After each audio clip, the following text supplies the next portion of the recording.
नमस्कार, ये NB news देख रहे हैं आप। मैं हूं मोहित चौधरी और आप सभी का स्वागत है। इस बुलेटिन में रुक करते हैं खबरों का।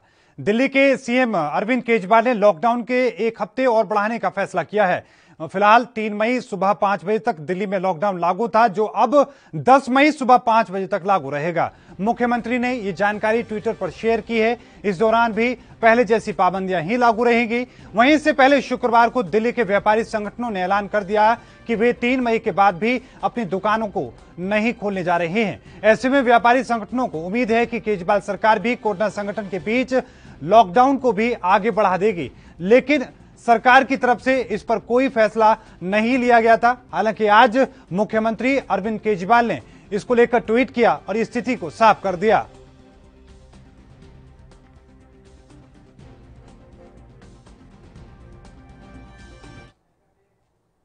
दिल्ली के कुछ प्राइवेट अस्पतालों में आज से तीसरे चरण के तहत 18 से 44 आयु वर्ग के लोगों को वैक्सीन लगाई जा गई। वहीं कोरोना वायरस की दूसरी लहर के प्रकोप के बीच देश में आज से वैक्सीनेशन अभियान को अगले पड़ाव पर ले जाया जा रहा है। इसके तहत अब 18 से 44 साल की उम्र के लोग भी वैक्सीन लगवा सकेंगे। आपको बता दें कि इससे पहले सिर्फ 45 साल से ज्यादा की उम्र के लोगों को इसकी खुराक दी गई थी। आपको बता दें कि इससे पहले मुख्यमंत्री अरविंद केजरीवाल ने लोगों से कोविड-19 टीकाकरण केंद्रों के बाहर कतार न लगाने की अपील करते हुए कहा था कि दिल्ली को अभी टीके नहीं मिले हैं। उन्होंने कहा कि अगले 1-2 दिनों में करीब 3 लाख कोविशील्ड टीके मिलेंगे और 18 साल से ज्यादा आयु वर्ग वाले लोगों के लिए टीकाकरण अभियान शुरू किया जाएगा। केजरीवाल ने आज इसको लेकर क्या कुछ कहा है, आइए सुनते हैं। आज से एक तरह से सिंबॉलिक है। आज ये एक ही सेंटर पे शुरू हुआ है 18 से 44 साल के लोगों के लिए।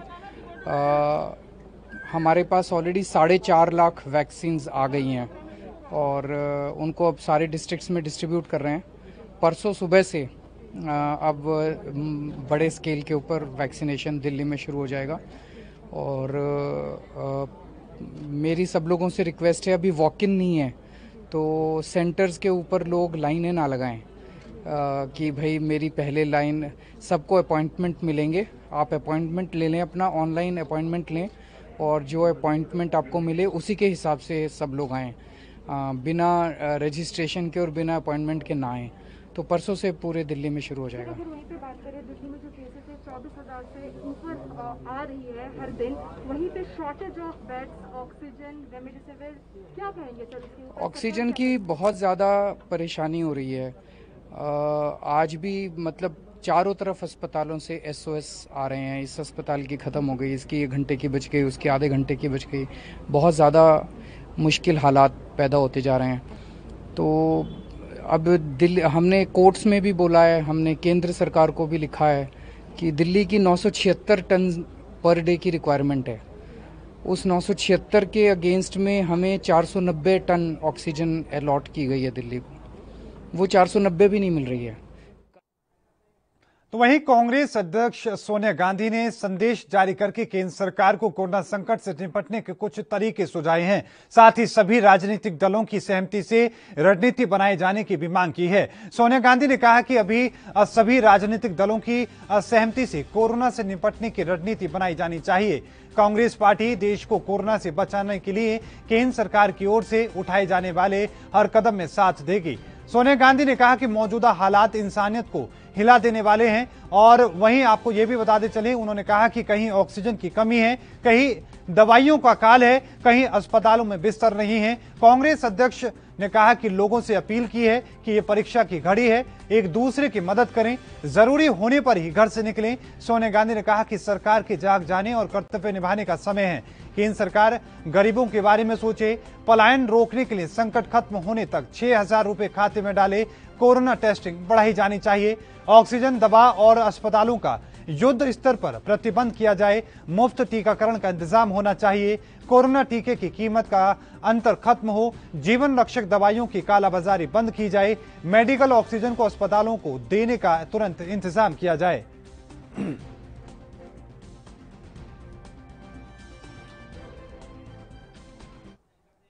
तो वहीं उत्तर प्रदेश के 7 जिलों में शनिवार से 18 साल से ऊपर के लोगों को वैक्सीन देने के अभियान की शुरुआत हुई। मुख्यमंत्री योगी आदित्यनाथ ने टीकाकरण केंद्र पर जाकर इस वैक्सीनेशन ड्राइव का जायजा लिया। दरअसल कई राज्यों में स्टॉक उपलब्ध नहीं होने की वजह से मध्य प्रदेश, पंजाब, कर्नाटक और गोवा में वैक्सीनेशन ड्राइव को रोक दिया गया है। वहीं उत्तर प्रदेश में मुख्यमंत्री योगी आदित्यनाथ के इस अभियान को लेकर सजग थे। वो 18 साल से ऊपर के लोगों को मुफ्त में वैक्सीन उपलब्ध कराने के अभियान की पूरी रात मॉनिटरिंग करते रहे। उन्होंने देर शाम अपना स्टेट प्लेन भेजकर हैदराबाद से वैक्सीन की खेप मंगाई थी। इस अवसर पर मुख्यमंत्री योगी आदित्यनाथ ने कहा कि हमने प्रदेश में आज से 18 साल से ज्यादा उम्र के लोगों को वैक्सीनेशन शुरू कर दिया है। पहले चरण में हमने उन 7 जनपदों को लिया है जिनमें पॉजिटिविटी रेट का और सक्रिय मामले सबसे ज्यादा हैं।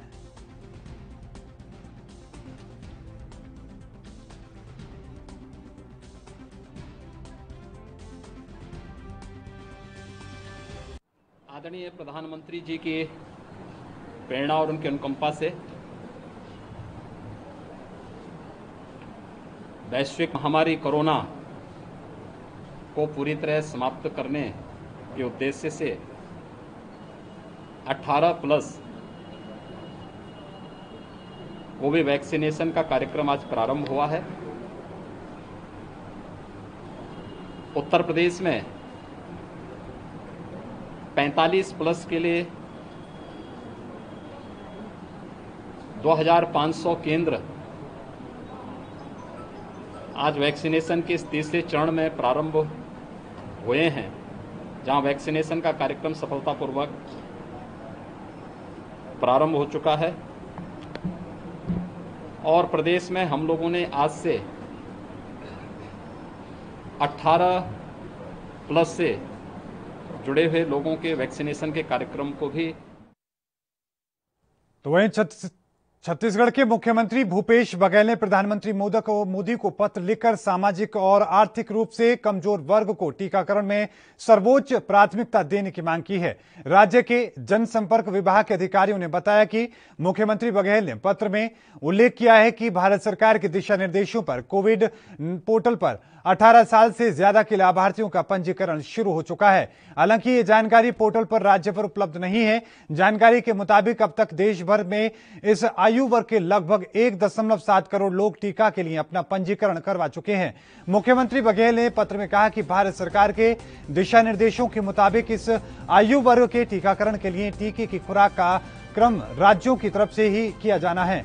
उन्होंने बताया कि इनमें से एक उत्पादक भारत बायोटेक का ही उत्तर प्राप्त हुआ है, जिसके मुताबिक वांछित मात्रा में से मात्र 3 लाख खुराक मई माह में राज्य को मिलेंगी। और वहीं ऐसी स्थिति में बड़ी संख्या में पंजीकरण होने से और उस अनुपात में टीके की खुराक उपलब्ध नहीं होने से टीकेकरण के लिए बनी वेबसाइट पर भीड़ प्रबंधन से समस्याएं उत्पन्न हो सकती हैं।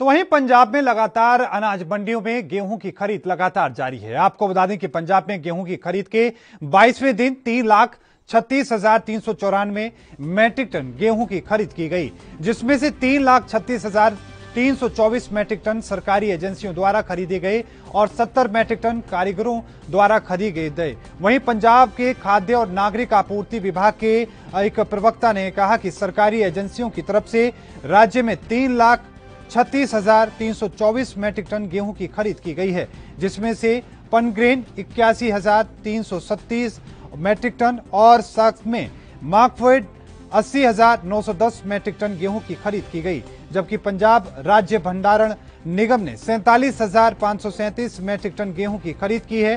प्रवक्ता ने कहा कि राज्य में 222 दिन की खरीद समेत अब तक कुल 1,12,15,672 मैट्रिक टन गेहूं की खरीद की जा चुकी है।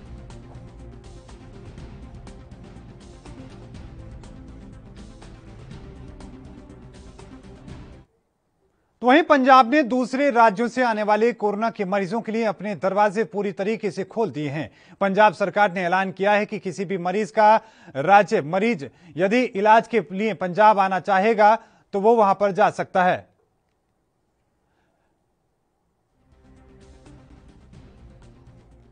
तो आपको बता दें कि सरकार ने बाहरी राज्यों से आने वाले मरीजों के लिए 1/4 बेड सुरक्षित रखने का भी दावा किया है। मुख्यमंत्री कैप्टन अमरिंदर सिंह ने कहा कि वे ऑक्सीजन की कमी के कारण हरियाणा और दिल्ली जैसे अन्य राज्यों से पंजाब में इलाज के लिए आने वाले किसी भी मरीज को राज्य में इलाज के लिए इनकार नहीं किया जाएगा। उन्होंने कहा कि हमें किसी भी मरीज को इलाज के लिए मना नहीं करना चाहिए। हम कभी भी किसी मरीज के लिए अपने दरवाजे बंद नहीं करेंगे। मुख्यमंत्री कैप्टन ने कहा कि दूसरे राज्यों से आने वाले मरीज भी हमारे लोग हैं, क्योंकि हमारा एक ही मुल्क है।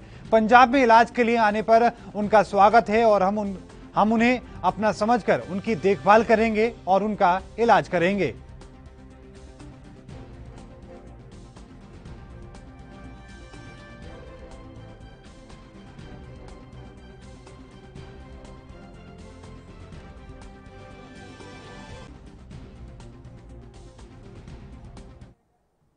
तो वहीं आपको बता दें कि पश्चिम बंगाल चुनाव को लेकर जिस तरह की टिप्पणी मद्रास हाईकोर्ट ने की थी, उसके बाद अब विवाद लगातार पनपता जा रहा है। आपको बताएं कि मद्रास हाईकोर्ट ने चुनाव आयोग की तीखी आलोचना करते हुए उसे देश में कोविड-19 की दूसरी लहर के लिए अकेले जिम्मेदार करार दिया गया था और कहा कि वो सबसे गैर जिम्मेदार संस्था है।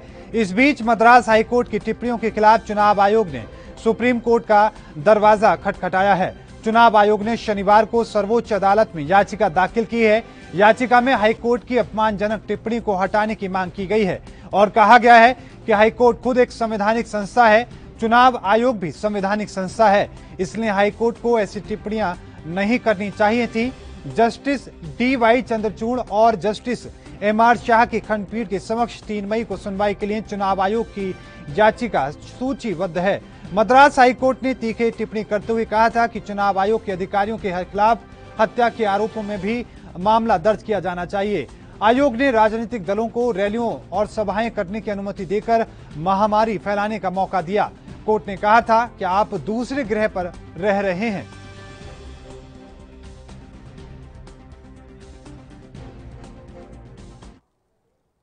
तो वहीं श्री गुरु तेग बहादुर साहिब के 400वें प्रकाश पर्व पर समारोह को लेकर पंजाब के मुख्यमंत्री कैप्टन अमरिंदर सिंह ने कई विकास परियोजनाओं को लेकर समर्पित किया, जिसमें आपको बता दें कि बस्सी पठान में पुरानी जेल का संरक्षण और विकास शामिल है।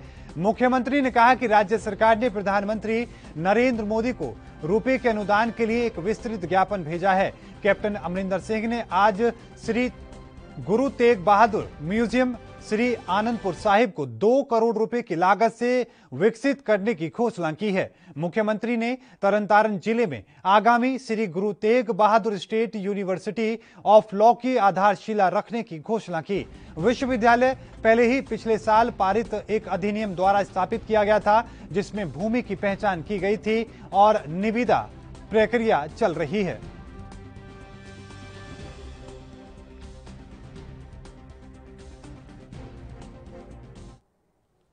पंजाब के ग्रामीण विकास और पंचायत मंत्री तृप्त राजिंदर सिंह बाजवा ने पंजाब के ग्रामीण डॉक्टरों और फार्मासिस्टों से अपील की है कि वो सब स्वास्थ्य विभाग के साथ फ्रंटलाइन कार्यकर्ताओं के रूप में पूर्ण संपूर्ण के साथ अपना कर्तव्य निभाएं।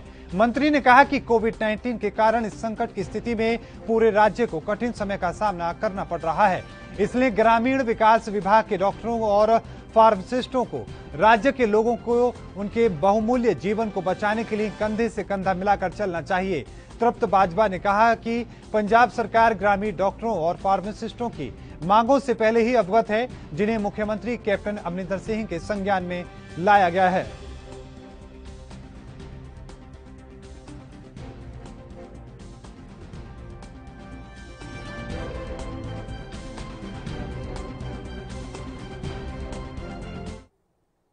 कश्मीर घाटी के अनंतनाग जिले में आतंकियों ने पुलिस पर हमला कर दिया।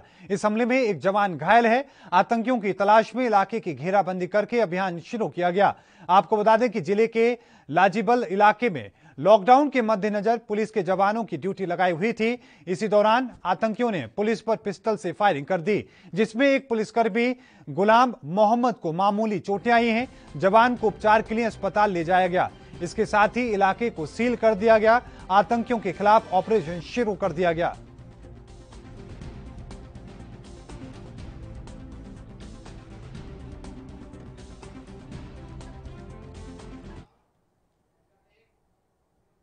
कोरोना की बढ़ती रफ्तार सरकार के लिए चिंता का सबब बनी हुई है। आए दिन अस्पतालों में बढ़ रही मरीजों की संख्या पर रोक लगाने के लिए लगातार सरकार पूरी कोशिश में है। अब सरकार ने आईएमए के साथ अपील की है। आज प्रदेश के स्वास्थ्य मंत्री अनिल विज ने खुद आईएमए के पदाधिकारियों के साथ वीडियो कॉन्फ्रेंसिंग की। वीडियो कॉन्फ्रेंसिंग में अनिल विज ने आईएमए के डॉक्टरों से बड़ी अपील करते हुए कहा कि अब प्रदेश में सरकार अस्पतालों और बेड्स की संख्या बढ़ाने जा रही है, लेकिन उन्हें चलाने के लिए स्टाफ की जरूरत है। ऐसे में बिना आईएमए के सहयोग के नए अस्पताल चलाना मुश्किल होगा।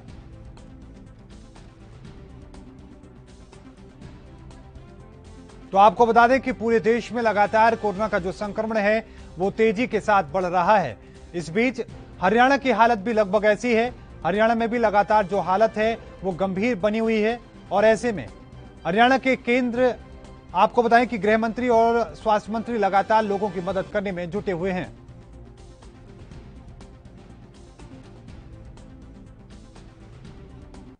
जो 500 बेड के हम पानीपत और हिसार में बना रहे हैं, उनको तो वो अपने तरीके से हैंडल कर लें, वो है। और बाकी जिलों में भी, सब जिलों में, हर जगह पर।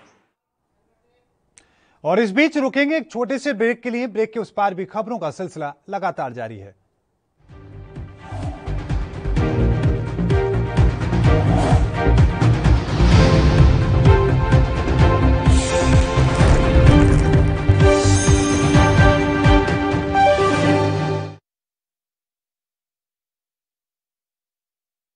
गुरु तेग बहादुर साहिब श्री गुरु तेग बहादुर महाराज जी का यह वरसाया होया नगर श्री आनंदपुर साहिब 19 जून 1665 ईस्वी नूं बिलासपुर के राजा दीपचंद की विधवा राणी महाराणी चंपा के कोलों मुल खरीद करके इस नवे नगर की दातार सतगुरु जी ने नींह रखी।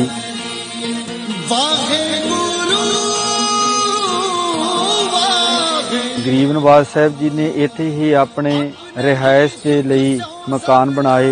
होर बहुत सारे कितियां दे लोग भी इस नगर दे विच वसाए।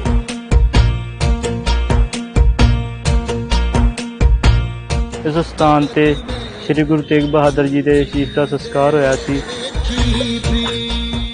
इस स्थान ते बहुत ही सुंदर गुरुद्वारा सुभाईमान है। गुरुद्वारा का शीशगंज साहब जी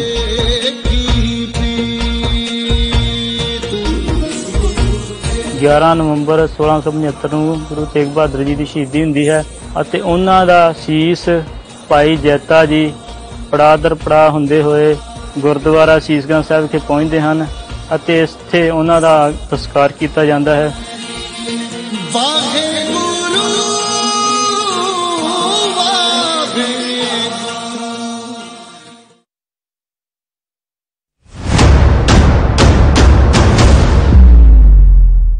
हक की बात दोपहर 12 बजे सिर्फ ANB न्यूज।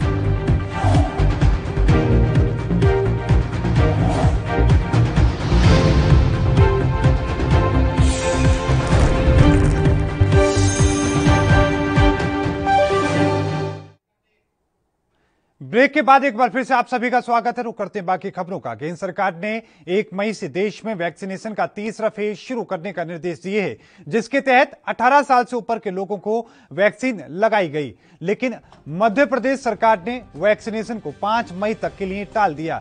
राजधानी भोपाल में टीकाकरण की स्थिति को देखते हुए ऐसा लगता है जैसे 18 से ज्यादा साल के जो लोग हैं उन लोगों के लिए वैक्सीनेशन के लिए अभी और इंतजार करना पड़ेगा। भोपाल में इस वक्त हालात ये हैं कि 1 मई से 45 साल से ज्यादा उम्र के लोगों को वैक्सीन का दूसरा डोज लगेगा, लेकिन वैक्सीनेशन का नया प्लान ही जिले में लागू नहीं किया गया है। वैक्सीनेशन के तीसरे फेज में ज्यादा लोगों को टीका लगेगा, जिसके लिए ज्यादा सेंटर की जरूरत होगी, लेकिन जिले में ना तो अभी तक सेंटर की संख्या बढ़ी है और ना ही वैक्सीनेशन की संख्या बढ़ पाई है।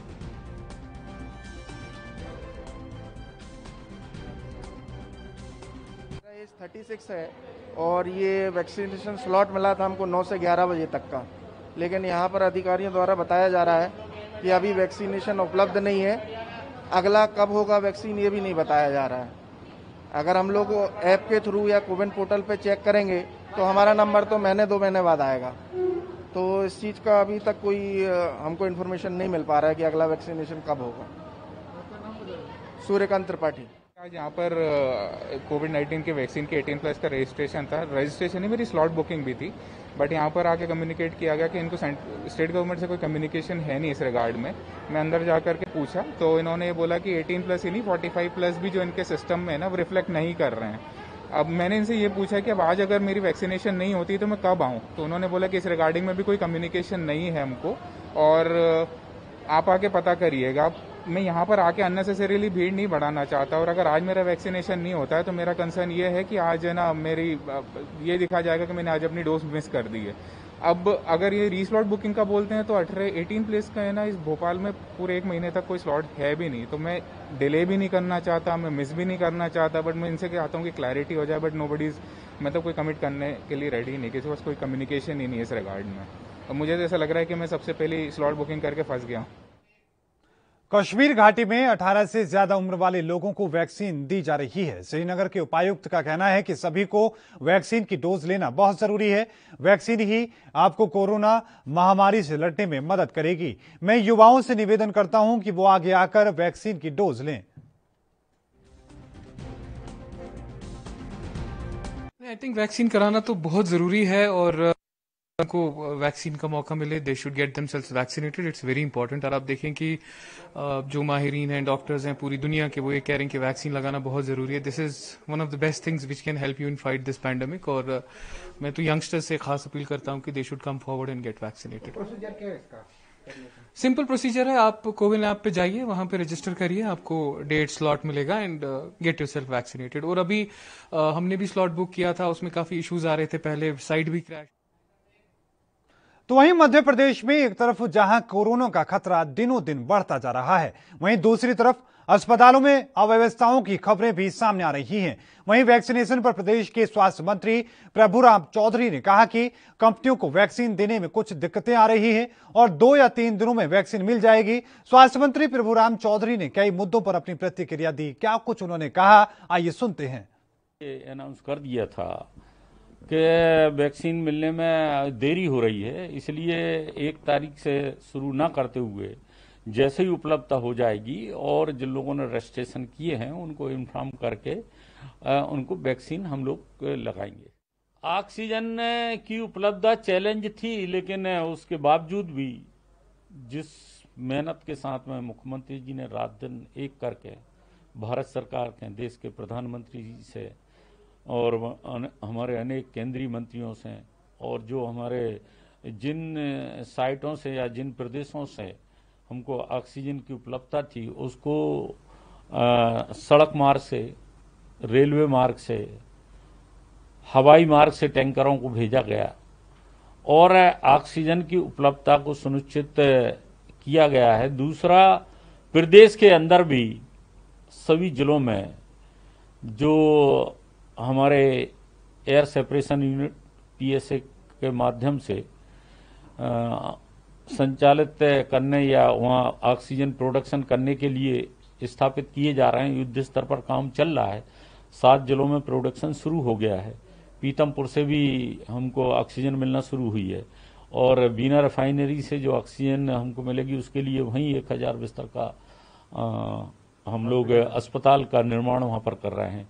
कुछ मालनपुर से भी मिलेगी। जहाँ जहाँ से भी ऑक्सीजन मिल सकती है उसकी उपलब्धता करने के लिए पूरी तरीके से शासन, प्रशासन, मुख्यमंत्री जी, हम सब लोग लगे हुए हैं जिससे कहीं किसी प्रकार की कमी ना आ सके। पूरी टीम बनी हुई है, कंट्रोल रूम हमारा बना हुआ है, 24 आवर कंट्रोल रूम काम करता है। जहां जिस प्रकार की आवश्यकता होती है उसको उपलब्ध कराने के लिए पूरी तरीके से प्रयास हम लोगों का रहता है कि कहीं किसी प्रकार की कमी ना आ जाए। पहले से ही सब लोगों को, कलेक्टर्स को, सबको निर्देश दिए गए हैं कि जहां ऑक्सीजन की मतलब कितनी उपलब्ध है और कब तक आवश्यकता है। और इस बीच रुकेंगे एक और छोटे से ब्रेक लिए। ब्रेक के उस पार भी खबरों का सिलसिला लगातार जारी है।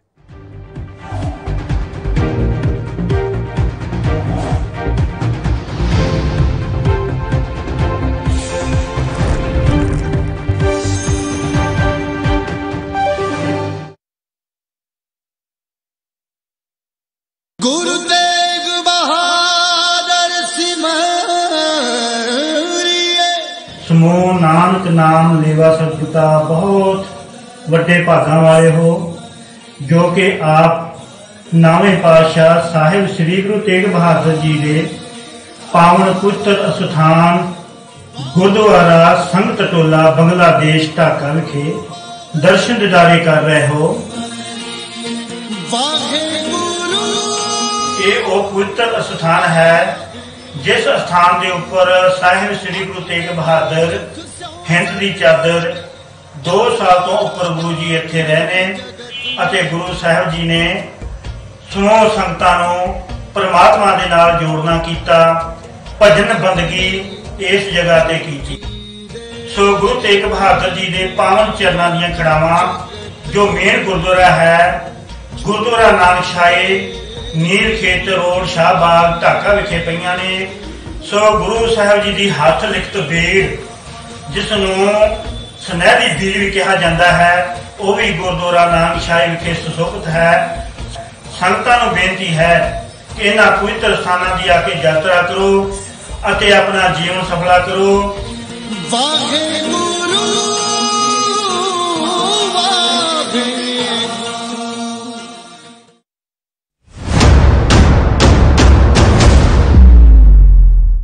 हक की बात दोपहर 12 बजे सिर्फ ANB न्यूज पर।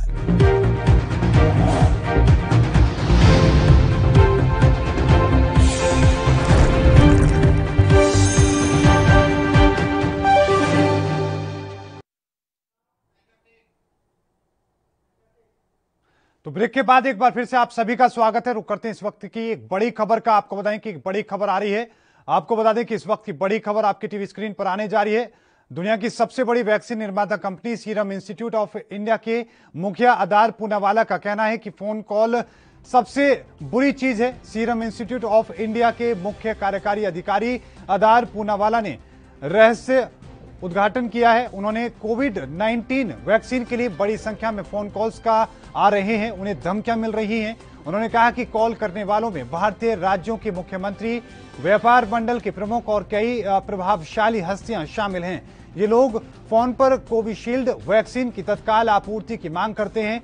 आधार का कहना है कि कोविशील्ड वैक्सीन पाने की उम्मीद और आक्रामकता का लेवल अभूतपूर्व है। उन्होंने कहा कि इस समय कोरोना महामारी पृथ्वी पर है, दूसरे सबसे ज्यादा आबादी वाले देश भारत में फैल रही है, जिससे अब बड़े पैमाने पर भय, आतंक फैल रहा है और लगातार मौतें हो रही हैं। इधर केंद्र सरकार ने सीरम इंस्टीट्यूट ऑफ इंडिया के CEO आधार पूनावाला को पूरे देश में वायु श्रेणी की सुरक्षा प्रदान की है।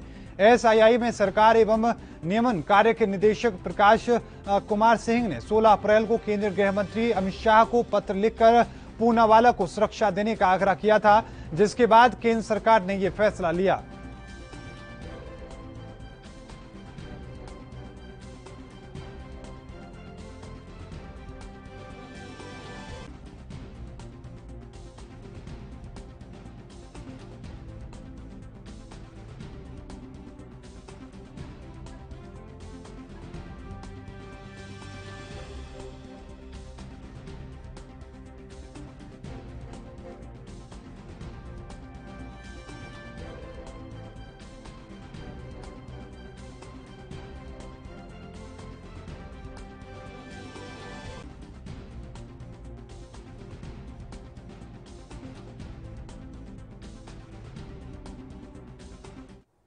भारत में कोरोना की बेकाबू रफ्तार पूरी दुनिया को खौफजदा कर रही है। अमेरिका भी भारत में बढ़ते संक्रमण से चिंता में आ चुका है और वहां की सरकार की तरफ से लगातार नए दिशा निर्देश जारी किए जा रहे हैं। अब अमेरिकी राष्ट्रपति जो बाइडेन की तरफ से एक और बड़ा फैसला लिया गया है। जो बाइडेन ने ऐलान कर दिया है कि 4 मई से भारत में आ रहे यात्रियों को अमेरिका में एंट्री नहीं मिलेगी। आदेश में स्पष्ट कर दिया गया है कि जिस भी व्यक्ति ने पिछले 14 दिन में भारत की यात्रा की है उन्हें अमेरिका में एंट्री नहीं मिलेगी। जारी किए गए बयान में जो बाइडेन ने कहा कि अमेरिका के लोगों की भलाई को देखते हुए यह फैसला लिया गया है, जो कि भी जरूरी है। देश का नागरिक नहीं है लेकिन पिछले 14 दिन में भारत की यात्रा करके आया है, उन्हें अमेरिका में एंट्री नहीं मिलेगी। व्हाइट हाउस की प्रवक्ता जेन साकी ने इस फैसले के बारे में विस्तार से जानकारी दी है। उनके मुताबिक भारत में इस समय सिर्फ कोरोना के मामले नहीं बढ़ रहे हैं बल्कि कई नए वेरिएंट्स भी देखे जा रहे हैं। वैसे अमेरिका की तरफ से इस बड़े फैसले के बीच कुछ लोगों को राहत भी दी गई है। बताया गया है कि अमेरिकी नागरिक जिनके पास ग्रीन कार्ड होगा, उनकी पत्नी और 21 साल से कम उम्र के बच्चों को इन पाबंदियों से छूट दी जाएगी, लेकिन बाकी तमाम लोगों पर न सिर्फ ये पाबंदियां रहेंगी बल्कि वे अमेरिका भी एंट्री नहीं ले पाएंगे।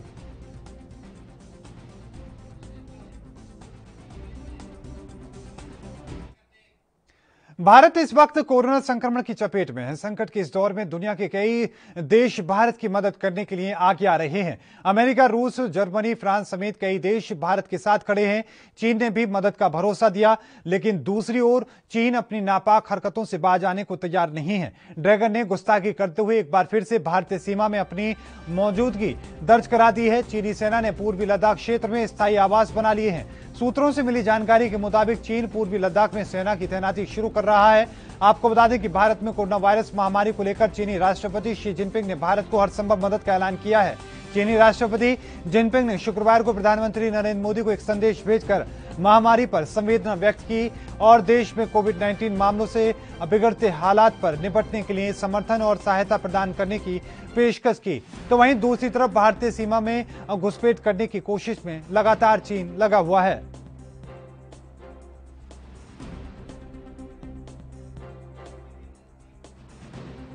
तो आपको बता दें कि लगातार जो चीन है अपनी लगातार नापाक हरकतों को अंजाम देने की कोशिश में जुटा है।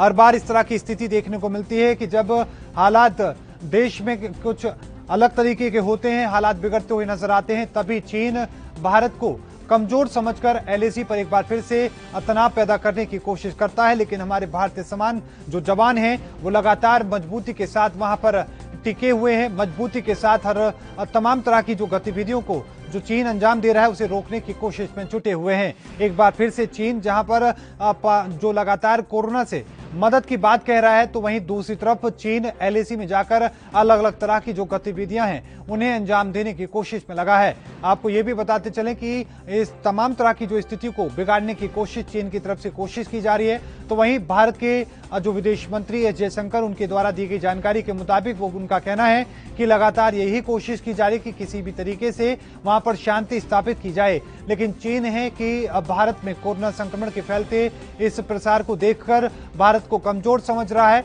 और अपनी तमाम तरह की नापाक गतिविधियों को अंजाम देने की कोशिश में जुटा है। आपको ये भी बताते चलें कि चीन ये पहली बार नहीं कर रहा है, बल्कि लगातार इस तरह की जो हरकतें हैं चीन की तरफ से कई बार की जा चुकी हैं। चीन हर बार मौका देखकर इस तरह की हरकतों को अंजाम देता है और फिर इस तरह के हालात को, मंसूबों को अपने लिए आसान बनाने की कोशिश करता है।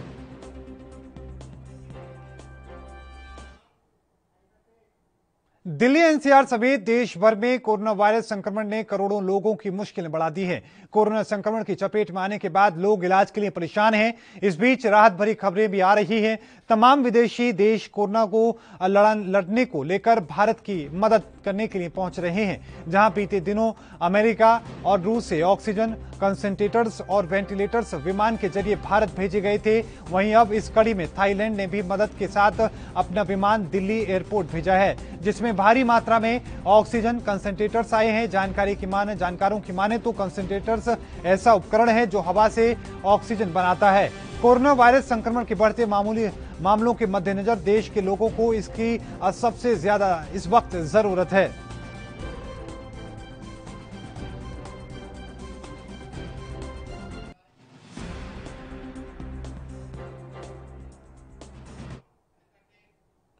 एक ओर जहां देश में कोरोना वैक्सीन की कमी बनी हुई है, तो वहीं दूसरी ओर वैक्सीन के ट्रांसपोर्टेशन में बड़ी लापरवाही देखने को मिल रही है। मध्य प्रदेश के नरसिंहपुर में करेली बस स्टैंड के पास सड़क किनारे एक कोल्ड चेन का कंटेनर ट्रक लावारिस हालत में चालू खड़ा मिला। ट्रक में कोरोना वैक्सीन की 2,40,000 डोज रखी हुई थी। दरअसल करेली पुलिस को सूचना मिली थी कि एक ट्रक चालू हालत में काफी देर से सड़क किनारे लावारिस हालत में खड़ा है।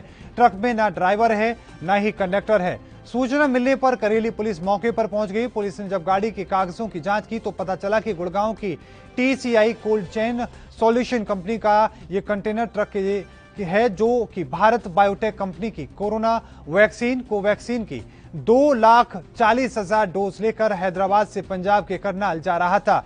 कंटेनर में 364 बड़े बॉक्स हैं। ये कोवैक्सीन स्टोर की हुई, जिसकी कीमत लगभग 8 करोड़ रुपए आंकी गई है। पुलिस ने कंपनी के अधिकारियों से संपर्क करके ड्राइवर के मोबाइल नंबर की लोकेशन ट्रेस कराई है, जो कि 15 किलोमीटर दूर नरसिंहपुर बाईपास के आगे 4 लेन किनारे झाड़ियों में पड़ा हुआ मिला।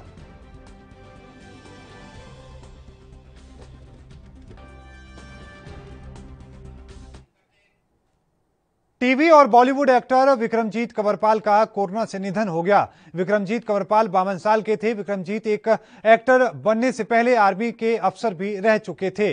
उन्होंने आर्मी से रिटायर होने के बाद साल 2003 में अपना एक्टिंग डेब्यू किया था। विक्रमजीत कंवरपाल के निधन की खबर एक्टर अशोक पंडित ने सोशल मीडिया पर दी है। इस दौरान अशोक पंडित ने ट्वीट किया कि आज सुबह कोरोना की वजह से मेजर विक्रमजीत कंवरपाल के निधन की खबर सुनकर दुख हुआ। एक रिटायर आर्मी अफसर कंवरपाल ने कई फिल्मों और टीवी सीरियल्स में रोल्स निभाए थे, जिनके परिवार और करीबियों को, जो उनको लोग जानने पहचानने वाले लोग थे, वो लगातार अभी भी शोक में हैं।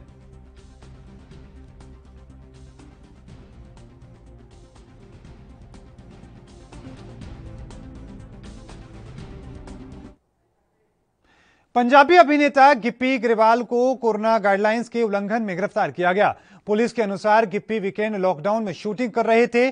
पुलिस ने मौके पर पहुंचकर जांच की तो यूनिट शूटिंग के लिए कोई परमिशन भी नहीं दिखा पाई। इसके बाद गिप्पी समेत 7 लोगों को गिरफ्तार कर लिया गया। जानकारी के मुताबिक शनिवार सुबह करीब 11 बजे थाना बनूड़ पुलिस को सूचना मिली थी कि गिप्पी ग्रेवाल बनूड़ के गांव कराला में खेतों में फिल्म की शूटिंग कर रहे हैं। शूटिंग स्थल पर 100 लोग मौजूद हैं। इस सूचना पर जैसे ही थाना बनूड़ के एसएचओ एसआई बलविंदर सिंह मौके पर अपनी टीम के साथ पहुंचे तो भगदड़ मच गई।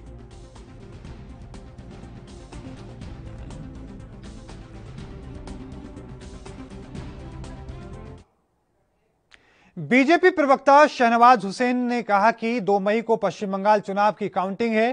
टीएमसी और विपक्षी दलों को ज्यादा घबराने की जरूरत नहीं है। 2 मई को दी गई वोटिंग हो चुकी है। पश्चिम बंगाल में काउंटिंग पूरी तरीके से पारदर्शिता के साथ होगी। बीजेपी बंगाल की सत्ता में आएगी।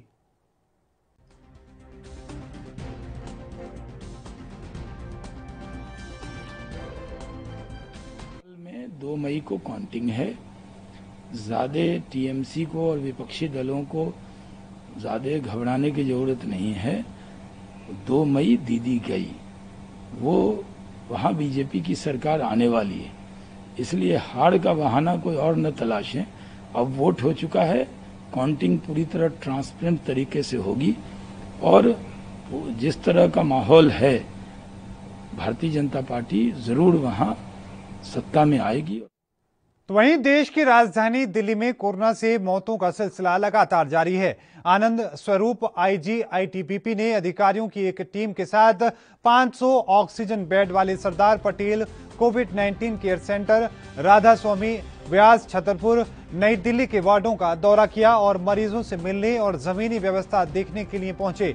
छतरपुर इलाके में राधा स्वामी व्यास में स्थित Sardar Patel Covid care centre के उपलब्ध ताजा आंकड़ों के मुताबिक 26 अप्रैल को शुरुआती के बाद से यहां पर 400 मरीज भर्ती किए गए हैं।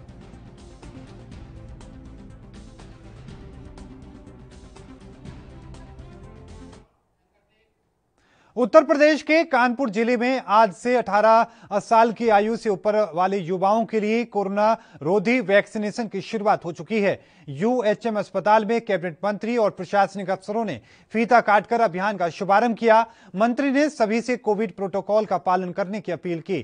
कानपुर जिले में 18 से 44 साल की आयु के युवाओं को कोरोना रोधी वैक्सीनेशन के लिए 15 सेंटर बनाए गए। आज शहर के 11 और ग्रामीण क्षेत्र के 4 वैक्सीनेशन सेंटर में युवाओं को वैक्सीनेशन लगाई गई।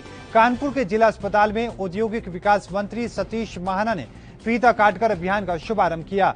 यहां पर उनकी मौजूदगी में सबसे पहले राहुल प्रताप साहू को वैक्सीनेशन की पहली डोज लगाई गई।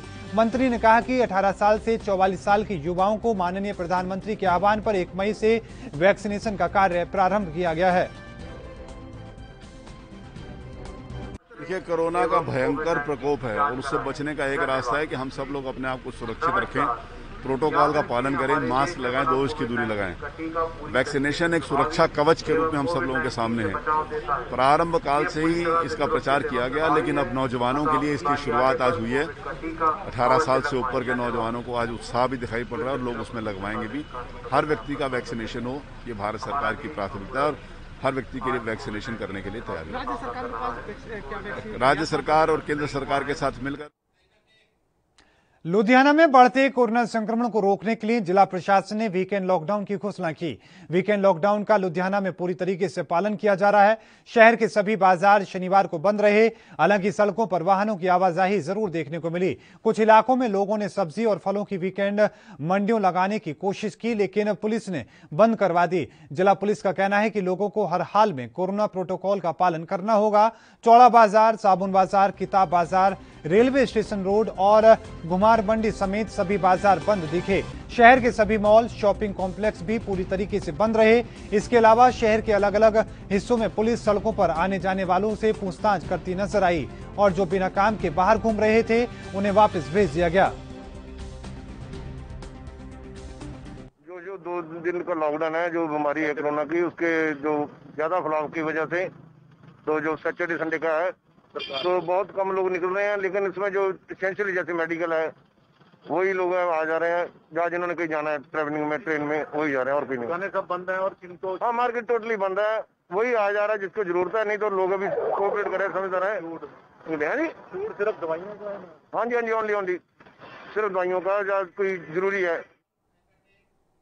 त्रिस्तरीय पंचायत चुनाव में मतगणना अभिकर्ता बनने के लिए कोविड-19 की जांच में नेगेटिव आने वाले लोग ही मतगणना परिसर में जा पाएंगे।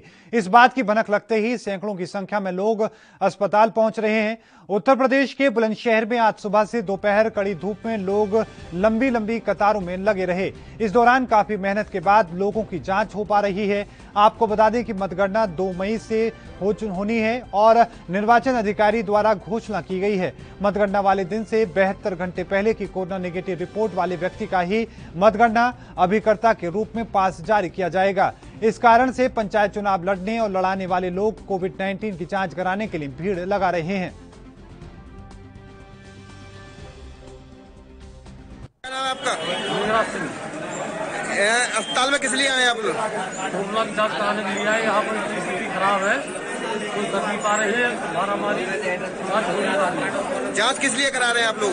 उसके लिए जांच सरकार ने जांच कराई है, जब आपके मतदार बनेंगे। अच्छा, कितना भीड़ लगी हुई है यहाँ पर? भीड़ बहुत ज्यादा, 1000 आदमी भीड़ बहुत लगी हुई है। जांच में रुकावट पैदा है बार। उत्तर प्रदेश के मुख्यमंत्री योगी आदित्यनाथ के शहर गोरखपुर में आज से तीसरे चरण के कोरोना टीकाकरण की शुरुआत की गई। इस चरण में 18 साल से ज्यादा के लोगों को टीका लगाया जा रहा है। इस दौरान गोरखपुर महिला चिकित्सालय में लोगों की भीड़ देखने को मिली। लोगों में टीका लगवाने का बढ़ चढ़कर उत्साह भी देखने को मिला। लोग कोरोना महामारी से जंग जीतने के लिए वैक्सीनेशन को राम बाण बांधते हैं और शायद यही वजह है कि लोग अपने अपने घरों से निकलकर ज्यादा से ज्यादा लोग टीकाकरण करवाने अस्पताल पहुंच रहे हैं। वैक्सीन के लिए आए हैं। मेरा नाम ज्ञानमाला आर्या है और यहाँ पे 10 बजे से लाइन में लगे हुए हैं और सोशल डिस्टेंस का यहाँ कोई भी पालन नहीं किया जा रहा। कितने दिनों से इंतजार था आपको वैक्सीन के लिए? हम 2 हफ्ता पहले भी आए थे तो लौटा दिया गया था। बोला गया था कि अभी 18 वाला नहीं लग रहा है, 18 के बाद वाला बाद में लगेगा, अगले महीने मई में।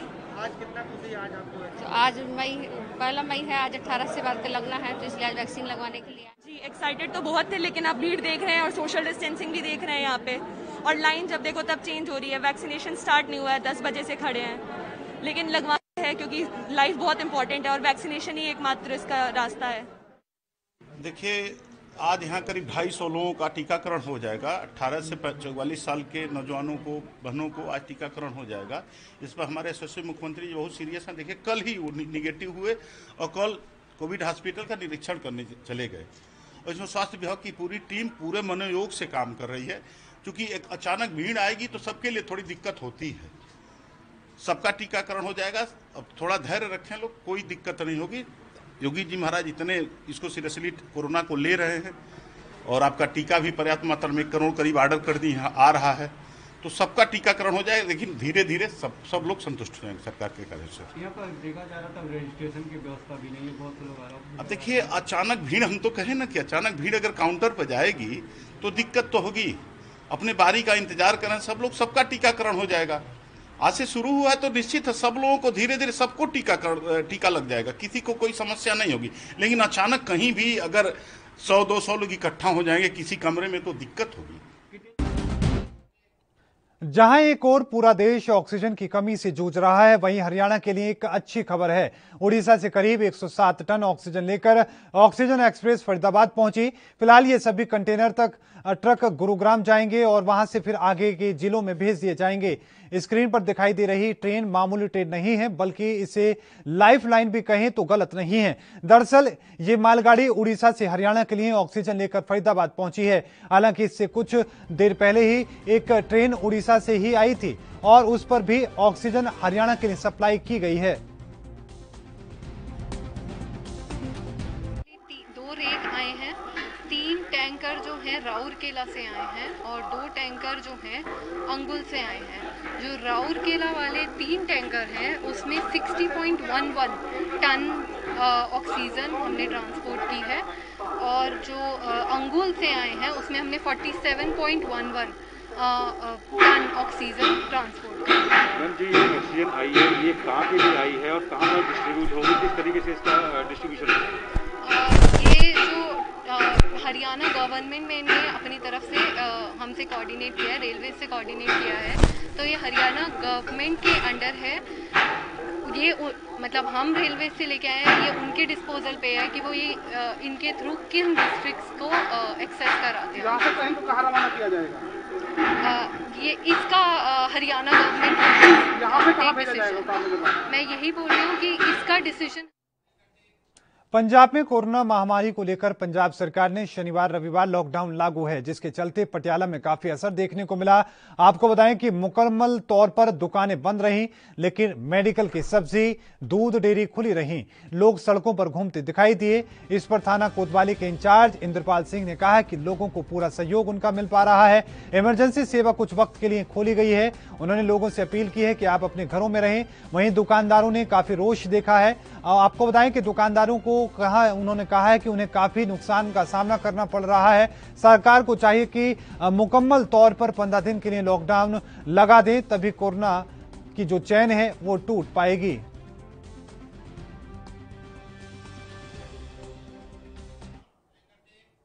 मध्य प्रदेश के रीवा में कोविड-19 के लिए वैक्सीन अब जिला अस्पताल में न लगकर सिंधु भवन में लगेगी। आपको बता दें कि पूर्व में 45 साल के ऊपर की उम्र वालों के लिए जिला अस्पताल में कोविड-19 की वैक्सीन लगाई जाती थी, लेकिन अब शहर में केवल सिंधु भवन में ही कोविड-19 की वैक्सीन लगेगी। जिले में बढ़ते संक्रमण को देखते हुए कोविड-19 की वैक्सीन लगने वाली है, जिसके लिए सिंधु भवन का निरीक्षण अपर कलेक्टर के द्वारा किया गया।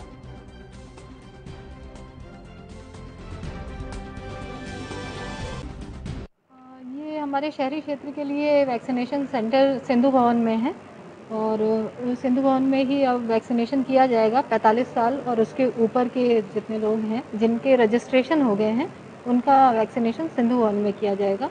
जैसा आपको मालूम था कि पहले 18 से 45 वर्ष का भी होना था, परंतु अभी उसकी डेट पोस्टपोन कर दी गई है। बाद में सभी को अवगत कराया जाएगा जैसे ही शासन के निर्देश आएंगे। लेकिन अभी कल से 45 साल और उससे ऊपर के लिए सिंधु भवन में ये सेंटर बनाया गया है। जिला चिकित्सालय से वैक्सीन सेंटर हटा दिया गया। जिला चिकित्सालय और संजय गांधी से हटाकर सिंधु भवन में सेंटर कर दिया गया है और सिंधु भवन में ही कल से वैक्सीनेशन होगा। एक ही सेंटर है। देश में बेकाबू हो रहे कोरोना की रफ्तार से जहां हाहाकार मचा है, तो वहीं गोंडा जिला चिकित्सालय में अब हालात बद से बदतर होते जा रहे हैं। ऑक्सीजन की कमी से जहां लोग दर दर भटक रहे हैं, तो वहीं अब हॉस्पिटल में बेड भी फुल हो चुके हैं। इस समय यहां लोग अपनों को अपनी आंखों के सामने दम तोड़ते हुए देख रहे हैं, जिससे मरीजों के तीमारदारों का गुस्सा डॉक्टरों पर निकलता दिखाई दे रहा है। दरअसल गोंडा जिला चिकित्सालय में इलाज को लेकर मरीज के तीमारदारों और डॉक्टरों के बीच घमासान हो गया। यहां पर जिला चिकित्सालय की इमरजेंसी में घुसकर डॉक्टरों को भद्दी भद्दी गालियां दी गई और गोली तक मारने की धमकी दी गई। इस दौरान यहां पर डॉक्टर संगठन में काफी रोष देखा। वहीं पुलिस की ओर से मौके पर पहुंचकर पूरे घटनाक्रम की जांच भी की गई।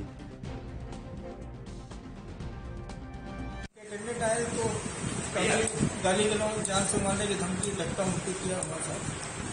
तो आपने इसके मतलब कुछ किया, आपने शिकायत किसी हाँ, हमने शिकायत किया है तो पुलिस आई थी। ये आपके साथ में गाली गलौज किए थे और मारपीट। छत्तीसगढ़ में 18+ के लोगों के लिए कोरोना वैक्सीन की खेप रायपुर पहुंची। पहली खेप आते ही शासन प्रशासन ने राहत की सांस ली और 18 साल की उम्र वालों का टीकाकरण शुरू हुआ। जानकारी के मुताबिक भारत बायोटेक ने वैक्सीन की 1,03,040 डोज की आपूर्ति करने का दावा किया था। इसी कड़ी में शनिवार सुबह वैक्सीन की पहली खेप रायपुर पहुंच चुकी है।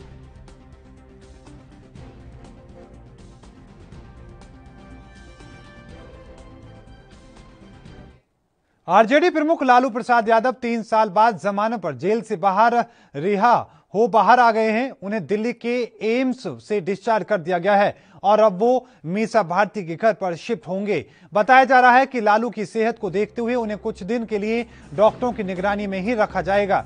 शुक्रवार को डिस्चार्ज किए गए लालू को 17 अप्रैल को हाई कोर्ट की तरफ से जमानत दी गई थी, लेकिन कोरोना के बढ़ते संक्रमण की वजह से वे 12 दिन की देरी से रिहा हो पाए। 17 अप्रैल को जस्टिस अपरेश कुमार सिंह ने लालू की जमानत पर फैसला सुनाया था। उस आदेश के बाद से ही आरजेडी प्रमुख का जेल से बाहर आने का रास्ता साफ हो गया था और पार्टी कार्यकर्ताओं का जोश भी देखते हुए बन रहा था। पहले लालू के वकील की तरफ से कहा गया था कि उनकी 19 अप्रैल को ही रिहा करवा लिया जाएगा, लेकिन 18 अप्रैल को हुई झारखंड स्टेट बार काउंसिलिंग की मीटिंग में यह फैसला लिया गया कि कुछ दिनों के लिए कोर्ट में कोई भी अधिवक्ता नहीं आएगा। इस वजह से लालू की रिहाई में देरी होती रही।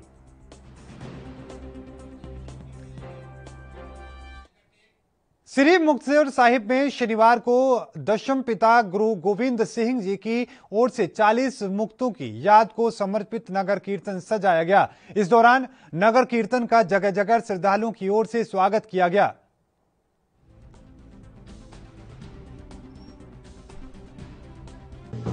चाली मुक्तियां शहीदी सालाना जोड़ मेला हर साल ही संगतां सहयोग नाल दरबार साहिब ਵੱਲੋਂ मनाया जाता है, जो इस बार भी मनाया जा रहा है। इस दे संबंध ਵਿੱਚ सुबह अमृत वेले गुरुद्वारा टिब्बी साहिब विखे अमृत वेले टिब्बी साहिब विखे शब्द कीर्तन शब्द विचारां होईयां। उस तो उपरंत गुरुद्वारा टिब्बी साहिब तो नगर कीर्तन की रमता हुई, जो ਵੱਖ-ਵੱਖ बाजार की शहर की हुंदा होया गुरुद्वारा शहीदगंज साहिब विखे संपन्न होवेगा। उस तो उपरंत गुरुद्वारा शहीदगंज साहिब विखे श्री अखंड पाठ साहिब आरंभ होणगे, जिन्हां दे 3 मई नूं भोग पाए जाने हैं। ते उस तो भोगां तो उपरंत गुरुद्वारा गंढी साहिब विखे खुले दीवान हाल विच उच्च चोटी रागी ढाडी संगतां नूं गुर। उत्तर प्रदेश में बढ़ती कोरोना संक्रमण की रफ्तार पर काबू पाने के लिए लॉकडाउन लगाया गया, लेकिन लोगों ने कोरोना की दूसरी लहर में लोगों ने जमकर नियम तोड़े हैं। तो वहीं गौतम बुद्ध नगर पुलिस ने जमकर कार्रवाई भी की है। पुलिस ने 40,000 लोगों का चालान किया, जिनसे 44 लाख रुपए का जुर्माना वसूला गया, जबकि साल भर के वाहन चालन से 4 करोड़ 64 लाख रुपए की वसूली की गई। कोरोना संकट के इस दौर में सड़कों पर पुलिस भी सक्रिय नजर आई और लॉकडाउन का उल्लंघन करने वालों के खिलाफ सख्त कार्रवाई भी की जा रही है, जो इस बात से पता चलता है कि इस लॉकडाउन के दौरान नोएडा पुलिस ने किस तरीके से 40,000 से ज्यादा लोगों का लॉकडाउन उल्लंघन का चालान किया। कोविड गाइडलाइंस का पालन करवाने के लिए गौतम बुद्ध नगर पुलिस ने सख्ती से कार्रवाई की है। इसके तहत लॉकडाउन का उल्लंघन करने वाले 12,370 लोगों के खिलाफ 3,143 मुकदमे दर्ज किए गए, जबकि 12,210 लोगों को गिरफ्तार किया गया।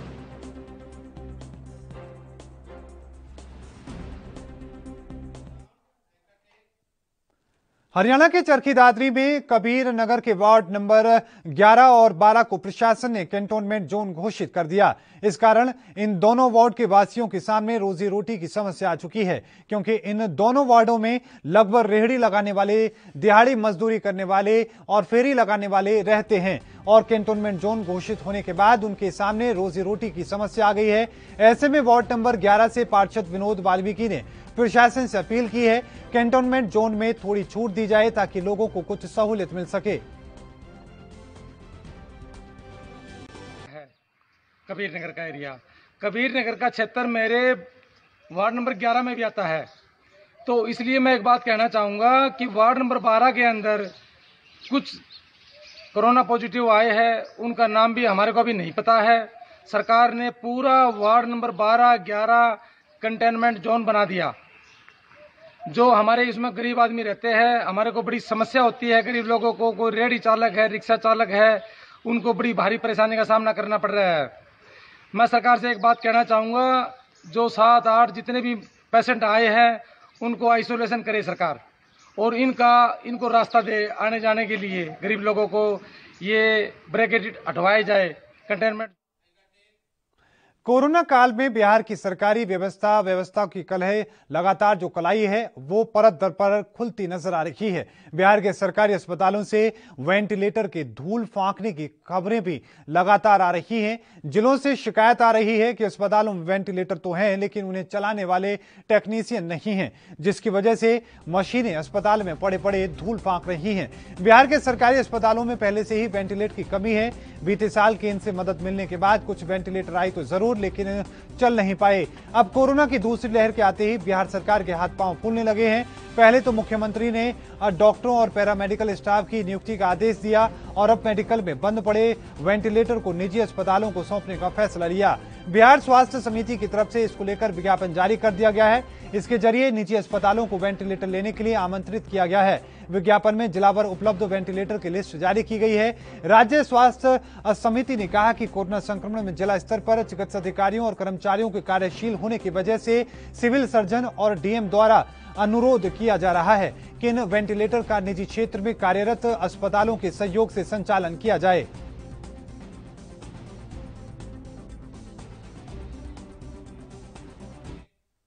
दिल्ली की गाजीपुर सब्जी मंडी से आई ये तस्वीरें खुद ब खुद ये बयां कर रही हैं कि लोग किस तरीके से कोरोना निर्देशों की धज्जियां उड़ाते नजर आ रहे हैं। सोशल डिस्टेंसिंग कहीं नजर नहीं आ रही तो कई लोग बगैर मास्क के ही तस्वीरों में देखे जा सकते हैं। और हैरत की बात यह है कि तस्वीरें उस शहर से सामने आई है जहां पर कोरोना महामारी के चलते जिंदगी बुरी तरीके से प्रभावित हो पड़ी है। इस बीच पुलिस भी मुस्तैद है, इतनी भीड़ में कहीं नजर नहीं आई, जो भी अपने आप में चिंता का एक बड़ा विषय है। आपको बता दें कि कोरोना ने राजधानी दिल्ली में जमकर तांडव मचाया हुआ है, लेकिन बावजूद इसके लोग अभी भी सावधानी बरतने को तैयार नहीं हैं।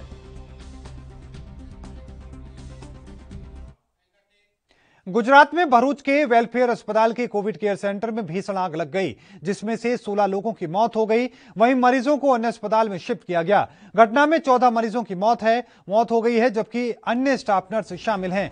घटना पर प्रधानमंत्री मोदी ने दुख जाहिर किया और उनके परिवारजनों के प्रति अपनी संवेदनाएं व्यक्त की। वहीं राज्य के मुख्यमंत्री विजय रूपाणी ने हादसे पर दुख जताया और मृतकों के परिजनों को 4 लाख रुपए की मुआवजे की घोषणा की।